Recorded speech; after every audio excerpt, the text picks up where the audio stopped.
Només volia expressar la meva il·lusió a l'arribar als 500 subscriptors. Per la meva part, amb més o menys gràcia, amb més o menys fortuna, seguiré penjant vídeos en català a YouTube. Ara sí, entrar en vídeo.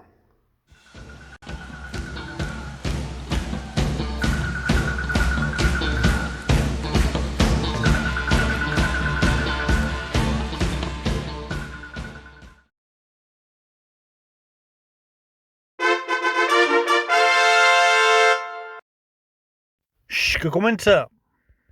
Quina pel·lícula diuen que feien avui? Què pel·lícula, que punyetes?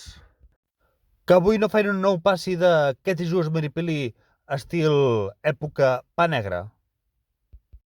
No, avui fan una nova edició de 5 coses que potser no sabies, Tanoca.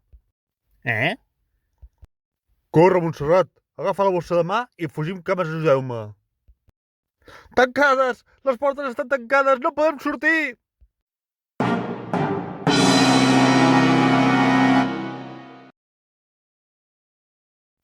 Senyors espectadors, els demanem disculpes.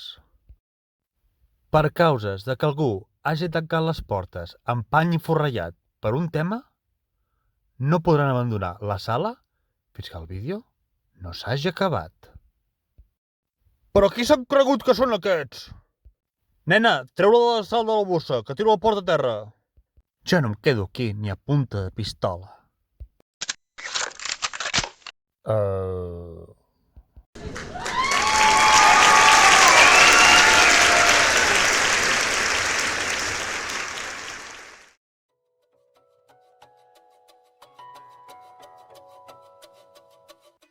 Cinc coses que potser no sabies, Tanoca. Cinquè lliurament.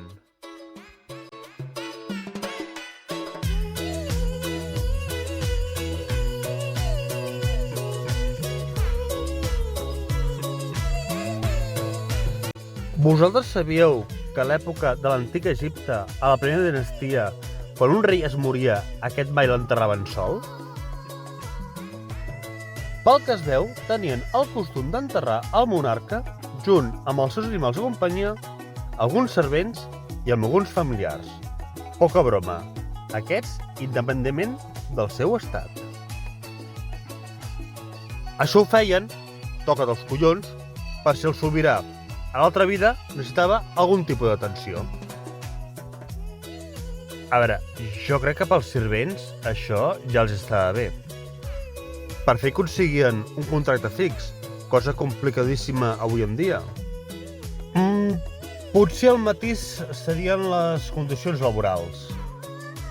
I que t'enterressin viu, potser també. I pels familiars seria més o menys com ara. L'atzar et fa néixer cosí d'un rei qualsevol, d'aquests que t'obren totes les portes, però amb mala sort. En comptes de trobar-te amb una porta giratòria, et trobes amb un mausoleu. Com a mínim, esperem que dins la sepultura hi hagués wifi. Pobrets.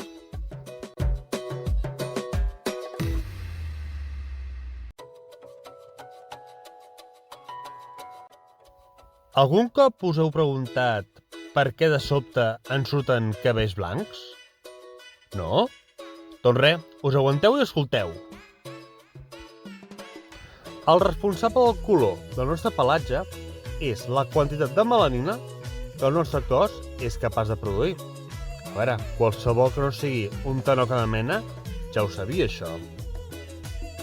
Doncs diuen que acaben de descobrir un gen anomenat IRF4, cosí d'R2D2, i s'encarrega de regular la producció de melanina del nostre cos. Amb l'edat, ves, es deixa de produir. Sabeu aquella expressió que diu d'on no n'hi ha no en raja? Doncs vindria a ser això.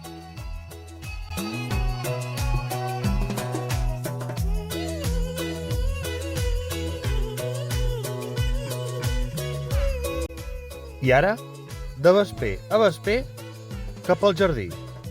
O, com diem de forma més popular, usant un castellanisme mal traduït al català, a ficar-me a un jardí.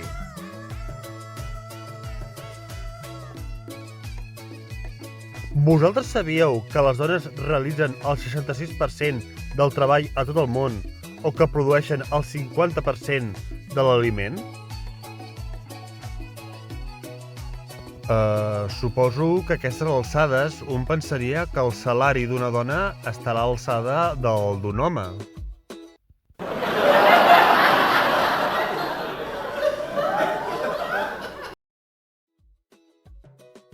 Ja està. Fi de l'acudit. Ja podeu deixar de riure. O de plorar. Depèn del vostre estat d'ànim. Doncs després d'aquestes dades, explicar-te que una dona assalariada en promig guanya només un 10% dels ingressos i posseeix tan sols un 1% de les propietats a nivell mundial.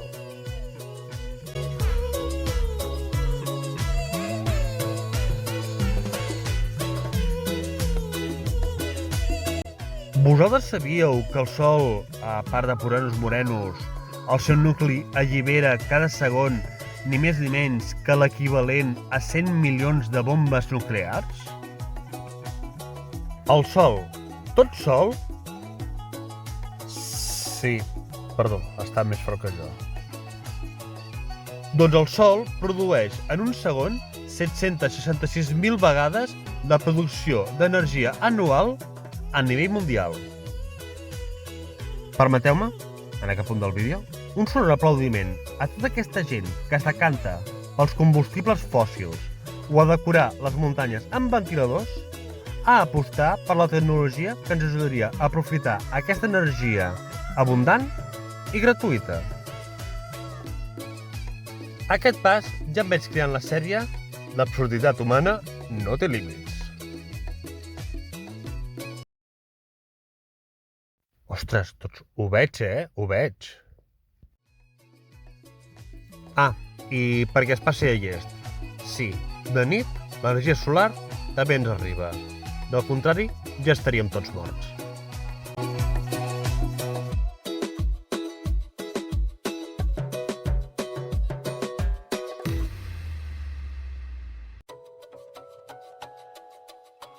I seguim amb l'astre rei i els seus rajos. Vosaltres sabíeu que la llum, quan arriba al nostre planeta, els colors són dispersats en totes direccions fruit de les molècules de la nostra atmosfera?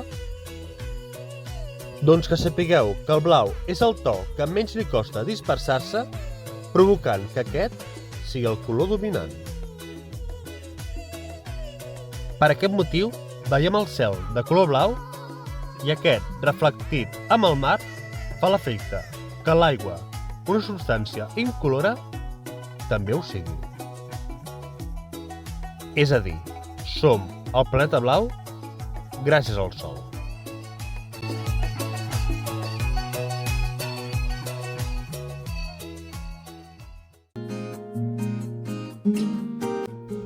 I fins aquí el vídeo d'avui. Si t'ha agradat, sisplau, regala'm un m'agrada, deixa un comentari a la caixa de comentaris i subscriu-te al meu canal.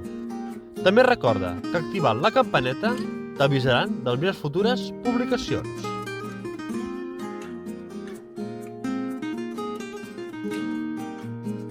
I per acabar, i com sempre, deixeu-me recomanar-vos la meva saga, La llegenda de l'insurgent, amb la seva primera part, 13, la segona, Els existencialistes, i la tercera, La xarxa fosca. Les podreu trobar a Amazon, en e-book i en edició de butxaca. No heu notat que aquests 2 últims anys, amb el tema pandèmia, s'han fet